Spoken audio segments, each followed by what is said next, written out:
Hi everyone, I'm Shari Fuller from Thimbles and Acorns. Have you ever stopped to consider that clothing tells a story?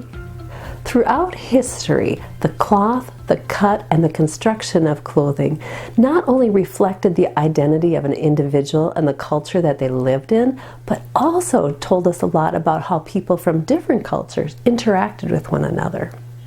In this Sewing with Cinnamon and Friends series, we're going to take a peek into the 1920s and see what stories we can uncover through the fashion trends of the time.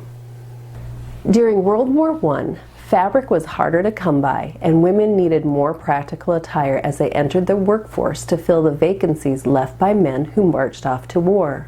Skirts became shorter and trimmer, requiring less than half the yardage previously needed to make a typical dress. When the war ended in 1918, a spirit of exuberance swept over the world. To add to the mood, that same year women won the right to vote in the United Kingdom, and the United States followed suit 2 years later.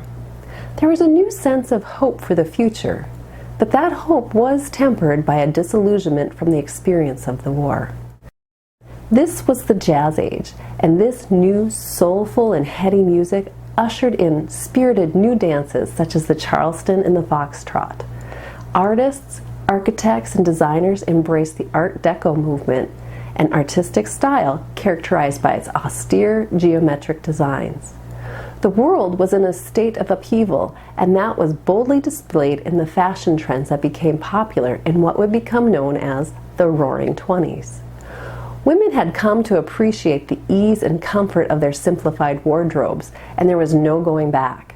Dresses became even shorter and the waistline dropped, erasing every feminine curve that had once been so meticulously shaped by corsets.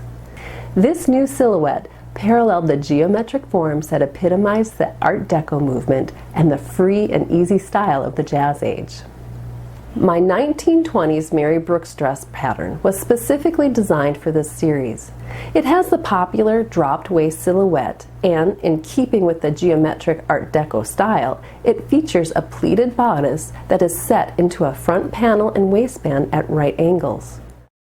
In this first tutorial, I'm going to review some 1920s fabrics and dresses with you for inspiration and to help you find similar fabrics from our contemporary sources.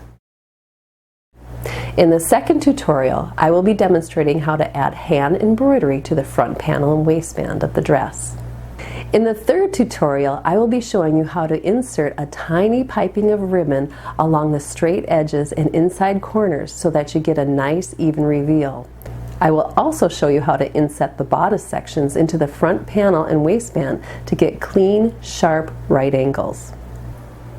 In the final video, we'll talk about how to round out your 1920s ensemble with the Mary Brooks cloche, and Cinnamon will join us with a tutorial for making a pair of Mary Jane shoes to complete the look.